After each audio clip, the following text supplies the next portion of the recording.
Setelah berada di cagar alam manggis, nanti kita semua pasrahkan pada Allah.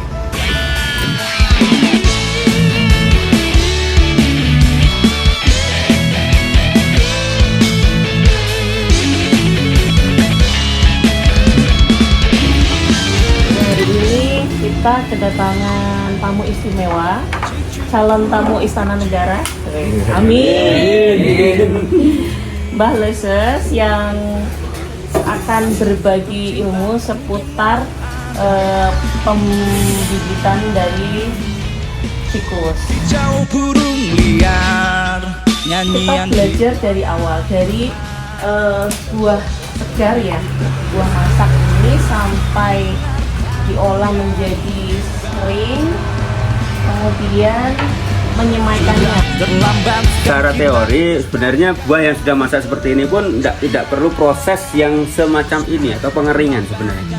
Kalau kita secara langsung, kalau pengeringan ini cuma untuk jangkanya kita untuk mengawetkan sebentar aja sih, nggak bisa jangka panjang. Kalau buah masak seperti ini, cuman kita pakai istilahnya itu kita remet-remet gini aja, nanti kita taburkan di atas media nih. Oh, langsung Ya, itu aja. Di medianya sebelum ini ya kita harus siapkan dulu. Untuk contoh buahnya, kalau ini namanya kan buah leses ya. Ini yang contohnya buah leses yang diambil dari Pak Pres di kawasan. Kemudian lagi yang satu ini yang nggak sempurna sayangnya.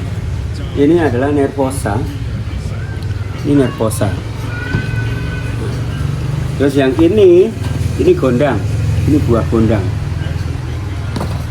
Ini tadi yang kita hanya sampel ambil beberapa jenis buah aja. Jadi ya kalau ini yang sudah jadi, kalau kita yang proses seperti ini yang bijinya magnolifolia.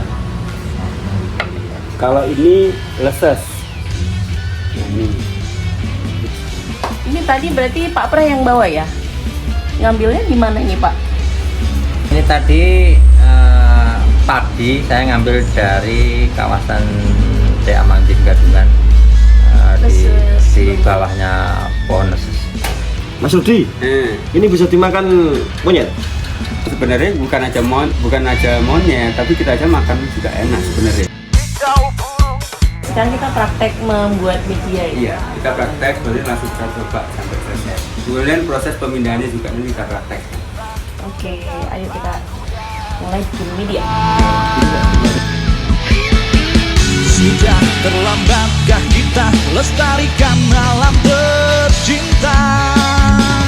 Sudah Media pertama kita siapkan pasir yang Kalau ini sekam yang sudah lapuk. Ini arang ya, Ini arang, campuran arang. Nah itu dipenuhin aja nggak apa-apa, itu nanti masih ada kena air dan segala macam nanti akan turun soalnya. Kalau pasir itu jangan yang terlalu halus, kalau halus itu nanti akan jadi pekat, susah nanti. Keras tanahnya. Oh itu jadi pasirnya harus yang halus ya Mbak Rudi? pohon yang hilang. Sampai cukup basah nih nanti. Setelah itu kan baru kita taburkan benihnya. Setelah tabur benih kita spray lagi awal untuk akhiran.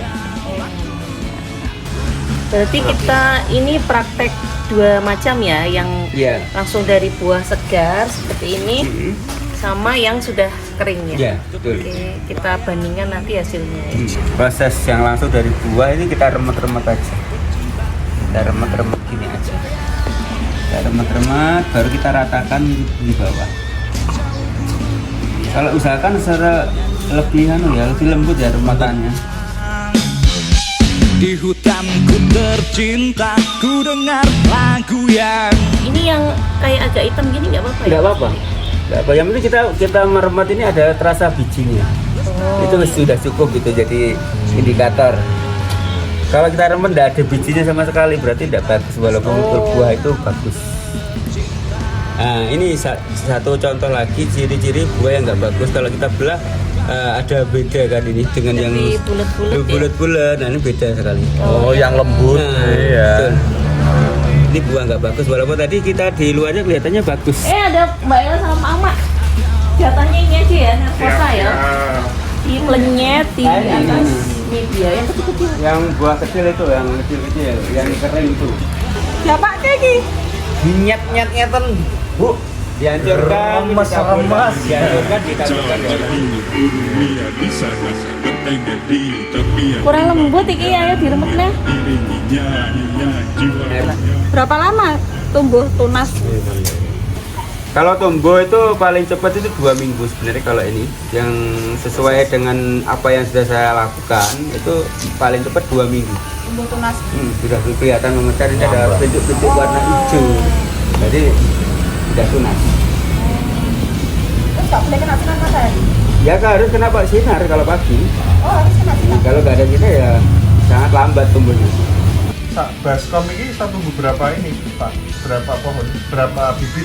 Oh, satu ini kalau kita lihat dari buah jenis buahnya memang kalau satu baskom ini 100 itu lebih sebenarnya kalau sudah tumbuh semua. Kan tapi ketika proses tumbuh dia akan mengalami seleksi alami. Jadi mana yang dia lebih cepat menyerap nutrisi dia akan lebih cepat tumbuh, sedangkan yang tidak akan mati dengan sendirinya. Yang paling diamat satu itu namanya siput. Utamanya siput, kemudian semut, terus sama ulet. Ulet itu biasanya kalau nanti sudah mulai tumbuh, ulet yang datang. Lah ini apa langsung dijemur di bawah sinar matahari gitu? Enggak, kita carikan tempat yang cukup teduh juga, tapi juga dapat sinar matahari. Karena apa? Kalau tidak ada naungan di atasnya, nanti takutnya kalau kita kena air langsung ini muncrat semua, hancur nanti. Kapan lagi ada waktu untuk tanam pohon yang tumbang? Kapan lagi ada Kita waktu? coba biji leses yang sudah kering.